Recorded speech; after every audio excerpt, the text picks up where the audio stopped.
মনোরম আসসালামু আলাইকুম। সবাই কেমন আছেন? আলহামদুলিল্লাহ আমি অনেক ভালো আছি। আজকে আরেকটা ব্লগ নিয়ে হাজির হলাম আপনাদের মাঝে। তো এগুলো আমি সব ঠিকঠাক করে রাখছি রান্না করার জন্য। একে একে আমি রান্না করব, আমার সাথে থাকবেন। লবণ দিয়ে মেখে রাখছি এগুলো ভেন্ডিগুলো এভাবে আজকে বোনা বোনা করে রান্না করব। তেলের মধ্যে দিয়ে দিচ্ছি। এগুলো আস্তে আস্তে আছে হবে এই ভেন্ডিগুলো। এখানে কিছু পেঁয়াজও দিয়ে দিচ্ছি, পেঁয়াজের একসাথে বোনা হয়ে যাবে।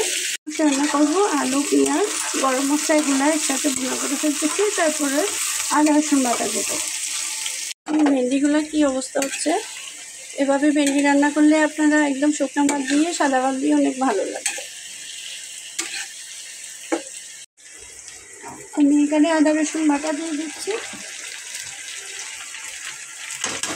দিতে এগুলো একটু গুঁড়ো হোক, তারপরে আমি মশলা দেবো।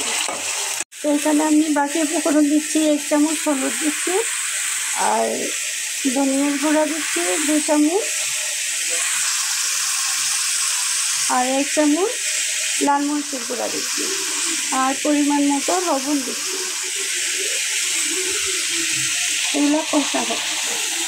তো ভেন্ডি ভাজিটা হয়ে গেল, এখন আমি চুলাটা অফ করে দিচ্ছি। আমার আলু অনেকটা সিদ্ধ হয়ে আসছে, এখন আমি মুরগির মাংসটা ঢেলে দিচ্ছি। তো মুরগির মাংসটা একটু কষা হোক আলুর সাথে, তারপর আমি ঝোলটা দিয়ে দেবো। ভাতটা বসা দিলাম, হয়ে যাচ্ছে ভাত, এখনো সিদ্ধ হয় নাই, আর একটু সিদ্ধ হতে হবে। মাংসটার অবস্থা, মাংসটা হোক, আলুটা সিদ্ধ হয়েছে কিনা দেখি। আলু একদম সিদ্ধ হয়ে গেছে।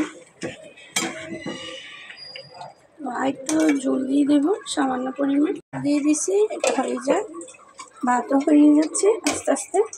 আজকে আমার রান্না বান্না শেষ। আর বড় করবো না, এতটুক পর্যন্ত। এখানে কি আনছে? ও আচ্ছা, পাউরুটি, অনেকগুলো বাজার আনছে।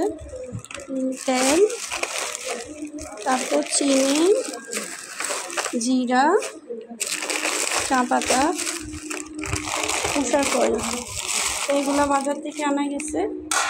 এগুলো সব বোঝাতে হবে। তো আমার ব্লগটা আজকে এতটুকু পর্যন্ত। সবাই ভালো থাকবেন, সুস্থ থাকবেন, আর আমার ভিডিওটা দেখে সুন্দর সুন্দর লাইক কমেন্ট করবেন। ওকে, আল্লাহ হাফেজ।